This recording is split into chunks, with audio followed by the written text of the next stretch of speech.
What if I told you that the chair you're sitting in right now could be quietly stealing your strength? For many of us, sitting has become second nature, watching TV, chatting with friends, or just resting after a long day. But here's the catch. What feels like a reward might actually be a trap. Welcome, I'm Miguel. Want more insights on health and Stoicism? Subscribe to Stoic Health now and follow along. Let's dive into the first habit that weakens your body over time: staying still. Back in the day, our grandparents didn't have elevators or remote controls. They moved. They walked to the market, chopped wood, or tended the garden. Today, life's easier, but that convenience comes with a cost. Studies show that sitting for more than 6 hours a day, something plenty of folks over 60 do without realizing, can shrink your muscles, stiffen your joints, and even fog up your mind. It's not about running marathons. It's about how stillness creeps in and chips away at your vitality. Think about Donna Maria, a lively 72-year-old I met once. She used to spend hours on her couch knitting until her knees started aching and her energy faded.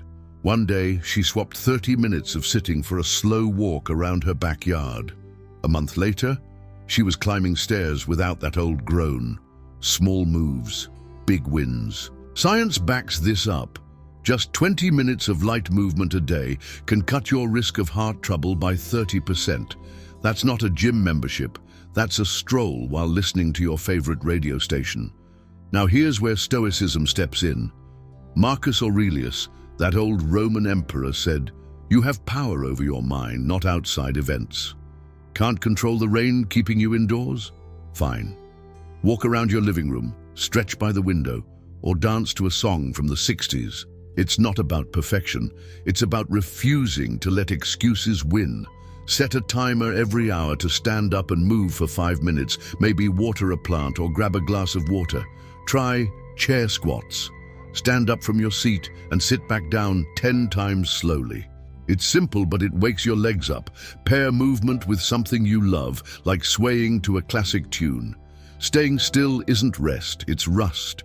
You don't need to be an athlete to fight it, just a little willpower and a few steps. So what's one small move you could add to your day? Let's keep that vitality alive. Your body will thank you. But it's not just about moving. What you put on your plate can either build you up or wear you down. Let's talk about that next. Ever notice how a plate of fried snacks or that extra slice of cake just seems to call your name? It's not your fault. Those habits sneak up on us over the years. But here's a question.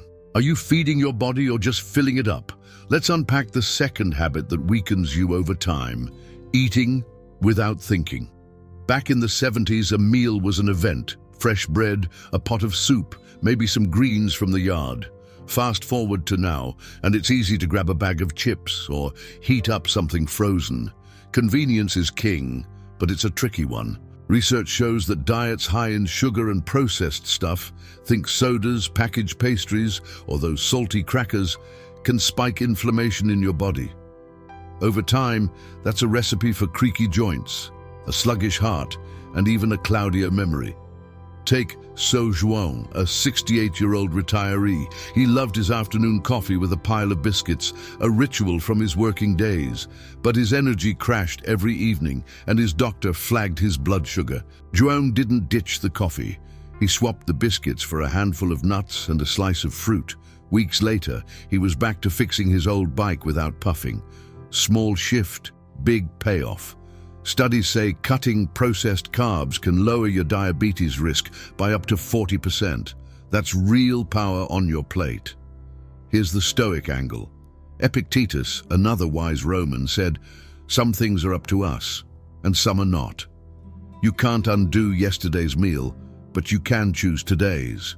It's not about guilt, it's about control. Craving something sweet? Fine. Have it, but pair it with a walk or a glass of water. Balance isn't perfection, it's intention. Swap one processed snack a day for something whole, an apple, a carrot, or a few almonds. Sip water before eating. It slows you down and helps you listen to your hunger. Keep a little bowl of cut veggies or fruit on the table. If it's there, you'll grab it. Eating without thinking turns your plate into a quiet villain. You don't need a fancy diet, just a bit of awareness. So, what's one small swap you could try this week? Your body's worth it. Now, you can move and eat smarter, but what happens when the lights go out? Let's talk about sleep next. It's more important than you might think. Do you ever wake up feeling like you barely closed your eyes? Maybe you blame the creaky bed or that late-night cup of coffee. But here's the real kicker. Poor sleep doesn't just leave you tired, it chips away at your strength day by day. Let's explore the third habit that weakens your body over time: sleeping poorly. Remember when staying up late was a choice, catching a midnight radio show or a family party? Now it's more likely the mind won't quiet down or the body just won't settle. Studies tell us that adults over 60 need 7 to 9 hours of solid sleep, but many get less, and not by choice. Skimp on that, and your muscles recover slower, your mood dips, and even your immune system takes a hit. One report found that poor sleepers over 65 face a 50% higher risk of falls. That's not just a bad night, it's a domino effect.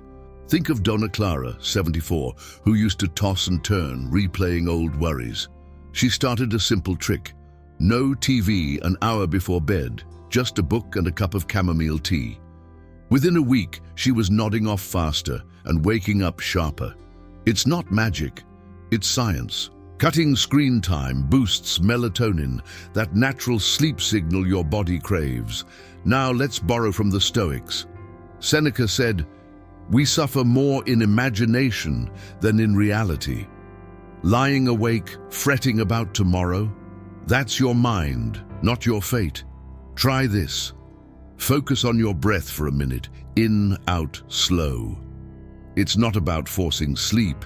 It's about letting go of what you can't control. A calm mind rests easier than a busy one. Dim the lights an hour before bed. Think of it like winding down an old clock. Skip caffeine after lunch. It lingers longer than you think. Jot down tomorrow's tasks before lying down. It clears your head so sleep can step in. Poor sleep isn't a badge of honor, it's a thief. You don't need pills or gadgets, just a few tweaks to take back your nights. What's one thing you could try tonight to rest better? Your energy's waiting. So, we've covered moving, eating, and sleeping. But what about what's going on up here, tap head? Let's tackle the mind next. Ever catch yourself muttering about aching knees or how the world's changed for the worse? It's easy to vent. Feels good for a second even. But what if that habit's heavier than you think?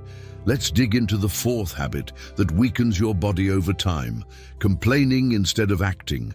We've all met someone like Antonio, 70, who'd grumble daily about his stiff back or the noisy neighbors. Fair enough, life's not perfect. But here's the twist. Research shows that constant negativity doesn't just sour your mood, it stresses your body. Chronic complainers have higher cortisol levels, that's the stress hormone, which can weaken bones, spike blood pressure, and even shrink your focus. Over time, it's like carrying a sack of bricks you don't need. Then there's Donna Lucia, 69, who turned it around. Her hip hurt, sure, but instead of griping, she started a morning stretch routine, 10 minutes slow and steady. She'd say, "It's not the pain I can change, it's what I do about it."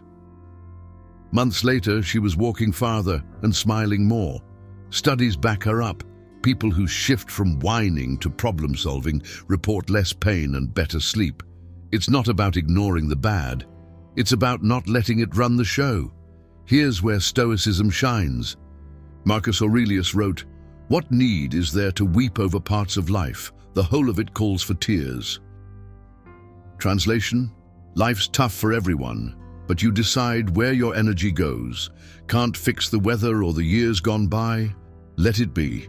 Focus on what you can tweak. A stretch, a kind word, a deep breath. That's strength, not surrender.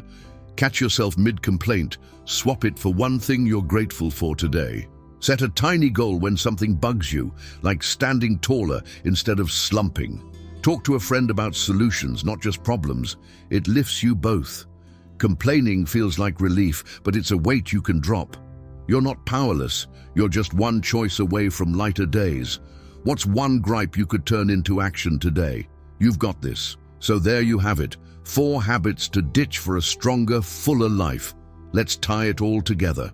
We've walked through staying still, eating mindlessly, sleeping poorly and complaining. Habits that sneak up and sap your strength.